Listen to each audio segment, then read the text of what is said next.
I'm John Law, this is Chasing Cars, and today we're reviewing the Mercedes-Benz C350e.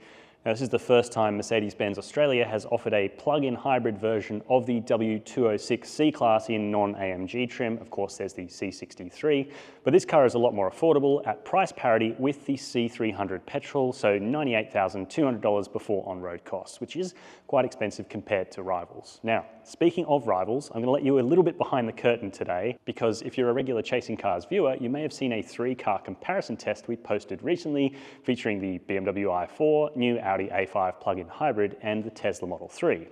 We actually asked Mercedes if they were willing to put a car forward for that test, and they said no, the C350e is not to be put into comparisons in Australia. A little bit of a strange one that, but we have respected their wishes and booked one for a single car test anyway, in very close proximity to that comparison being done. So those 3 cars are very much fresh in our minds, and today's video is effectively taking a look at this C350e, seeing what it's like to drive, what the ownership costs are like, checking out the interiors, trying to figure out where it may have finished in that comparison test.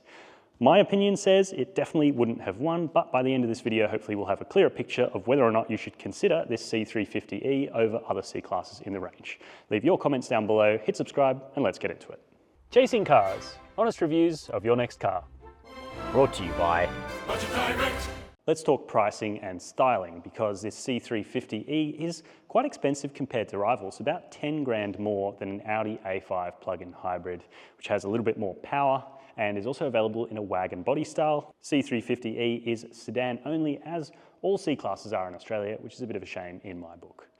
Now, you can tell the plug-in hybrid apart through a couple of very small ways, including this EQ hybrid fillet here, and that's pretty much it. Our car is running polar white paintwork, which is a no-cost option.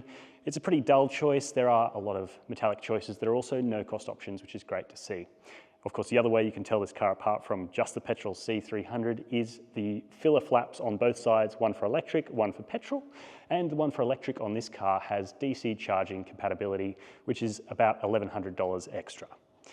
I'll point your attention down to these wheels here, which I think are really handsome. They're AMG line, as all C-classes are in Australia, and they have this sort of beefy strip here, which I'm assuming is for aerodynamics, and behind them are some big brakes. They look like 4-piston calipers with cross-drilled ventilated rotors, so should bode well for the driving experience of this car.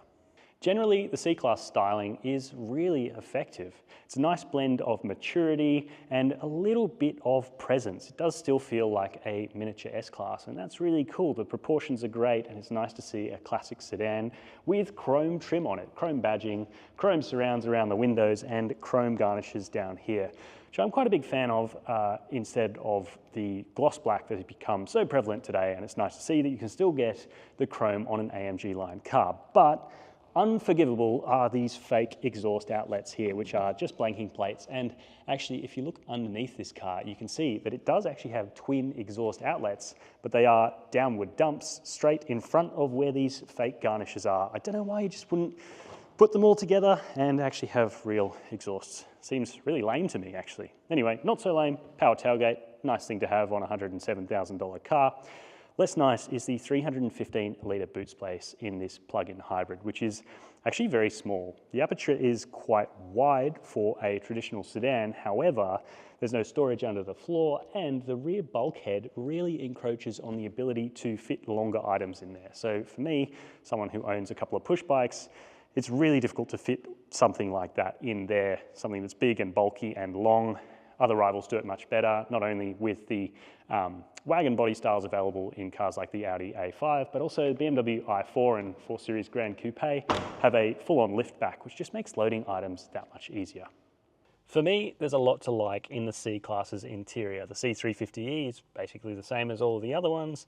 The architecture, the design, when it came out, was really nice, and the build quality felt like a return to form for Mercedes-Benz after the patchy W205. I like the steering wheel, I like the perforations here. It's quite thick, but it's not squishy like a BMW M Sport steering wheel. The controls are capacitive touch ones, but I haven't had any issues with them. I actually think they're quite useful for interfacing with the digital driver's display, and the left ones also do the 11.9-inch touchscreen here. Again, I quite like this still.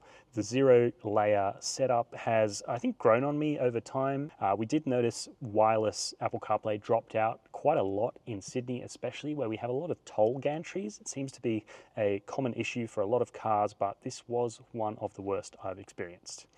Climate controls are down here. They're all actually really nice and straightforward, and you have the physical sort of touch clicks, that haptic feedback that you also see in Audis, which I think is quite helpful for navigating this stuff on the road. We also have nice connected navigation, and you can display a full map in the dials. There's also a fairly bright head-up display in front of me with good customization. Now, on to practicalities and storage. We have this covered center storage bay here, which is good. It does sort of weirdly slide back and forward sometimes, but it's mostly nice, feels smooth. 2 cup holders, 2 USB-C charging ports, and a little bit of odds and ends storage. There's also a wireless charging pad, but it is difficult to access if you've got something like a water bottle or a coffee cup in one of the cup holders. A bit more storage in here. There's a little bit of carpet down the bottom and a 3rd USB-C charge socket. It shuts with a really nice quality feeling as well, which is something we wouldn't have expected from the previous gen C-Class, but we can from this car. And then we come on to the door pockets, which are good for size, but show where Mercedes-Benz has done some cost cutting in this car. And when you start going looking for cost cutting, you start to find it quite a lot in this car. In here, there's no lining for the door bins, so there's quite a few sort of sharp plasticky edges, and it just feels a little bit cheap and nasty in there. The same is true of the secondary materials, which start quite high up in this car. The passenger gets it directly in front of them on the glove box, this hard, scratchy plastic, and it runs all the way down here, and it just sounds a little bit tinny when you touch it. I'm not a big fan of that, especially when all of the other materials in here feel really nice. Soft and squishy leatherette up on the doors and the dash top with some pretty decent stitching. Then we come to the seats in this car, which are comfortable and offer a lot of adjustment, including power under thigh slider, which I really like to see. A lot of German cars offer manual slide outs, but this does power with 3-stage memory. We get heating, but no cooling, which is a bit unfortunate because you can only get Artico artificial leather upholstery in this car, and in this black trim color, which you can also replace with a gray or a sienna brown. I found these seats getting a little bit hot and sweaty in Australian summer. But on the whole, as I said, the C-Class does feel pretty nice, pretty expensive, nicely designed, and gives you a lot of customization in the front seat. When it comes to back seats, this size of German premium car has never been really the best, but the C-Class isn't too bad. I'm quite tall at 6'2", and I have reasonable knee room behind my driving position. The seat in front of me is covered in a slightly squidgy and soft material to save my knees, and the bench is relatively supportive. I would like a little bit more under thigh support, but then if I'm going to sit in the back seat for a long time, I'm going to go for something like an E-Class or maybe an S-Class. So I think for what this car is, there is an adequate amount of space. Headroom isn't too bad under the standard fit sunroof as well, and the door cards retain a similar level of fit and finish to the fronts, with soft material up here, a soft squidgy spot for your arm, nice sturdy door grabs, and of course we have the Burmester speaker grills here, which have been copied by countless Chinese manufacturers, but these ones are actually hooked up to a really decent, nice, warm, and quite sophisticated sounding stereo. As for amenities back here, we have a pull-down armrest, which is quite sturdy. It has this slightly strange arrangement where you have something, I guess, for a phone, though newer iPhones don't really sit in here, so it works for older phones, or you can pull them all the way out and have cup holders there. So that works relatively nicely. Middle seat, really only for occasional use because the transmission tunnel is quite significant, though I will say it doesn't feel like the floor is any higher in this car because it's a plug-in hybrid and the batteries are packaged under the boot floor rather than under the regular floor like you would see in a battery electric vehicle, which is nice. You also get 2 vents back here and a little odds and ends storage pocket, but I think if I stared at this for too long, I'd start to go a little bit mad because it kind of looks like a face, and I'd probably start calling him murky and make his eyes go in all sorts of different directions. You can cross his eyes and all sorts of things, and well, that's just amusing. But, you know, if I was a designer, I probably would have looked at that and changed things. But anyway, the back seat on the whole is pretty good. The key reason you'd go for the plug-in hybrid version of the C-Class is the running costs, because the advertised NEDC figure is 1.5 litres per 100 kilometres of fuel consumption, which is outstanding. Of course, with all plug-in hybrids, that can vary drastically based on how you drive them and how you fuel them. In our case, we did a 180 kilometre loop with the battery charged to 100%, And this car used 50% of electric battery on that test, and in the EV only zone, used about 17.2 kilowatt hours per 100 kilometers. And that was driving at speeds of 90, 100, and 110 on motorways, which is actually pretty good for a plug-in hybrid, and gives this car an indicative electric only range of 113 kilometers. And that figure is actually better than the NEDC rating of 104 kilometers, though it is a little bit short of the WLTP rating. Now, fuel consumption. On that same loop, this car used 3.2 litres per 100 Ks of 95 RON unleaded petrol, so a little bit thirstier than advertised, but still pretty good. The main problem is the weight of this car, and it will mean that if you don't charge the battery regularly, you will see higher consumption figures than advertised, more like 8, 9 or 10 litres per 100 Ks in the city if you have a discharged battery pack. Servicing is due every 12 months or 25,000 kilometers, so you can go a long time between visiting dealerships in kilometer terms. However, it's really, really expensive. Mercedes-Benz will sell you a 5-year service plan, which costs nearly $7,000, which is more than double what you'd pay for a BMW of a similar price over a similar amount of time. And that's going to be something that's worth taking into consideration if you're looking at buying one of these. Budget Direct told us the median annual premium paid between the 1st of February 2025 and the 1st of February 2026 to comprehensively insure a new Mercedes-Benz C-Class was $1,936. Of course, everybody's situation is different and the premium will vary according to make and model and other things insurers take into account, such as your postcode, driving history, who drives the car, where you garage the car, and more. Right, let's talk about driving the C350e. I'll start by covering the powertrain, which looks really good on paper. Plug-in hybrid system with 230 kilowatts and 550 newton meters. It's based on the same 2-litre turbo petrol 4-cylinder in the C300e, and with the electric motor mounted in the 9-speed automatic transmission, that gives uplifts of 40 kilowatts and 150 newton meters. So that is a lot of extra pace on paper. Unfortunately, it also comes with a 467 kilogram weight penalty over the C300, which rather blunts this car's performance. So the power to weight ratio is actually 109 kilowatts per ton, which is quite a lot worse than the C300, and that translates to a 0 to 100 km an hour sprint time of 6.1 seconds versus the C300's 6-second time. So it's not any faster, but I guess you could argue that it is about the same level of pace for the same price, and that's really all we can ask for. And maybe you feel like you're getting better value because you're getting all of that electric driving range, and this car does deliver on that thanks to some really good configuration with the modes. Through the touchscreen here, I can go from hybrid mode, which I'm in now, through electric to B mode. B mode's like a battery hold mode, and there are also sportier modes, so sport, for example, and individual, which is customizable. And if you effectively use B mode to keep some charge in the battery and a combination of electric mode, you can really eke out some good electric range, and that's really what this car is all about. It's perfect if you have something like a fairly long commute on the motorway, one that's maybe free-flowing. In Sydney, I can think of examples of, for example, the M5 motorway, M2, M8, M4, those sorts of things. That's where the C350 really is in its own and can be genuinely quite efficient. Running on electric power only, it's also quite quiet. You can't hear the 4-cylinder turbocharged petrol engine, which is otherwise a little bit vocal and coarse in this car.